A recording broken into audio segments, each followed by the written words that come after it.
तो भाई लोग नमस्कार। जी हाँ दोस्तों, बहुत बड़ा अपडेट लेके आ गया हूँ आज के वीडियो में। तो गाइस वीडियो को शुरू से लेके लास्ट तक देखेंगे तभी समझ पाएंगे कि वीडियो में क्या होने वाला है और ये गाना कब आप लोग के बीच में आ रहा है। तो दोस्तों बता दूँ, गाना का नाम है धनी हो सब धन। इस गाने को खेसारी लाल यादव और शिल्पी राज ने एक मधुर सी आवाज़ में गाए हैं। दोस्तों बात करते गीत का, तो कृष्णा बेदर्दी जी का लिखा हुआ गाना है और इस गाने को म्यूजिक से सजाया है रोशन सिंह। फाइनली आप लोग को बता दूं, ये गाना जो है चोरी का मामला आ रहा है सामने।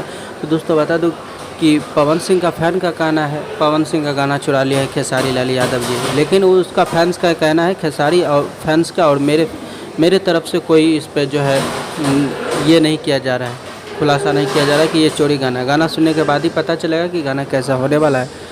बस यही था अपडेट, सोचा आप लोग को बता दूं। ऐसा ही इंटरेस्टिंग अपडेट पाने के लिए चैनल से जुड़ जाइए, चैनल को सब्सक्राइब करके रखिए ताकि खेसारी लाल यादव जी से जुड़े कोई भी अपडेट आएगा तो आप लोग को मिलता रहेगा। तो आज का अपडेट में गाइस इतना ही, मिलेंगे नेक्स्ट वीडियो के साथ, तब तक के लिए bye, take care, love you all, धन्यवाद दोस्तों। आज का अपडेट में